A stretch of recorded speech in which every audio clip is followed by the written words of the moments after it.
नमस्कार दोस्तों, बहुत बहुत स्वागत है आप सभी का हमारी 2 मिनट स्टोरी में। दोस्तों, आज की कहानी बहुत ही खास है। आप इस कहानी को पढ़िएगा। कितना भी बिखरा मन हो वो शांत हो जाएगा और जीवन को जीने का नया हौसला देगा। आइए सुनते हैं आज की कहानी। और आप सबसे आग्रह है कि अगर आप लोग नए हैं तो प्लीज़ मेरे चैनल को सब्सक्राइब जरूर कीजिएगा और मेरे वीडियोस को सभी लोग ज़्यादा से ज़्यादा देखिएगा और शेयर कीजिएगा। प्लीज़ आधा अधूरा वीडियो मत देखिए, पूरा देखिए। 2 मिनट का वीडियो होता है, टाइम ज़्यादा नहीं लगता है। तो सुनते हैं आज की कहानी। ये सच्ची कहानी है दोस्तों। माँ पहले बहुत परेशान रहती थी, उन्हें ठीक से नींद भी नहीं आती थी।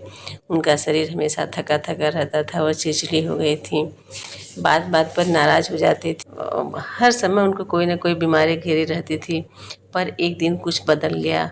वो क्या बदला, आप पूरी कहानी सुनिए तो पता चलेगा आपको। एक दिन पिताजी बोले, मैं 3 महीने से काम की तलाश में हूँ, कुछ नहीं मिला। आज दोस्तों के साथ बैठकर थोड़ा समय बिताऊंगा।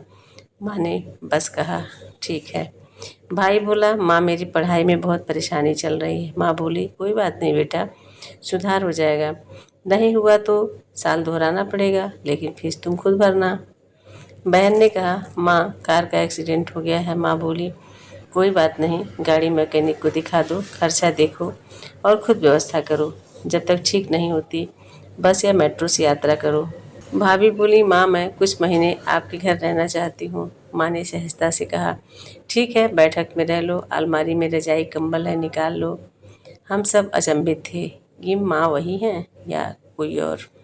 हमें लगा कि माँ किसी डॉक्टर से मिल आई हैं और शायद कोई दवा ले रही हैं जैसे। अब मुझे कोई फर्क नहीं पड़ता नाम की कोई चमत्कारी गोली। हमने एक पारिवारिक सभा बुलाई ताकि माँ को बचाया जा सके, लेकिन माँ ने बहुत शांति से सबको एकत्र किया और कहा, बहुत बरसों तक मैं यही सोचती रही कि मेरे दुख, मेरी चिंता, मेरी रातों की नींद और मेरे अशांत मन से शायद तुम लोगों की समस्याएं हल हो जाएंगी।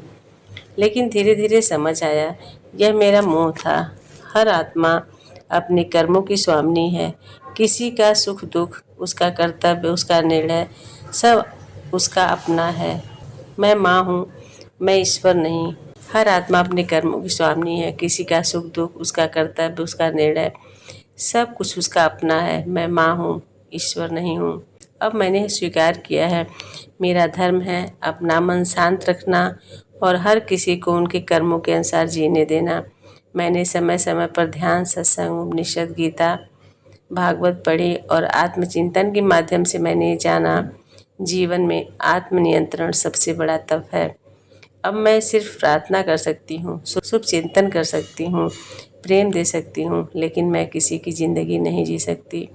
अगर कोई मुझसे मार्गदर्शन चाहे मैं दूंगी, पर चलना उसे ही पड़ेगा। निर्णय उसके हैं, फल भी उसी को भोगने होंगे। आज से मैं किसी का बोझ नहीं उठाऊंगी, न मानसिक, न भावनात्मक, न कर्मों का। आज से सब मेरे लिए आत्मनिर्भर और जिम्मेदार व्यक्ति हैं। सब चुप हो गए। उसी दिन से घर में परिवर्तन आया। सबने अपने कर्म का दायित्व अपने ऊपर ले लिया।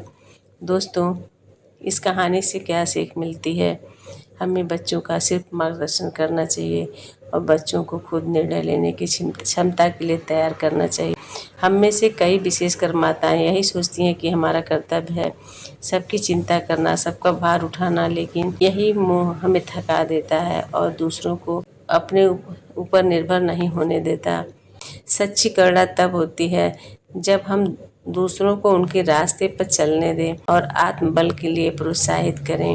हम धरती पर दूसरों के जीवन की नाव खेने नहीं आए हैं, केवल उन्हें उनकी पतवार पकड़ने की प्रेरणा देने आए हैं। दोस्तों, आज की कहानी कैसी लगी? इन्हीं शब्दों के साथ मैं विदा लेती हूँ और प्लीज़ आप लोग कमेंट और शेयर ज़रूर कीजिएगा।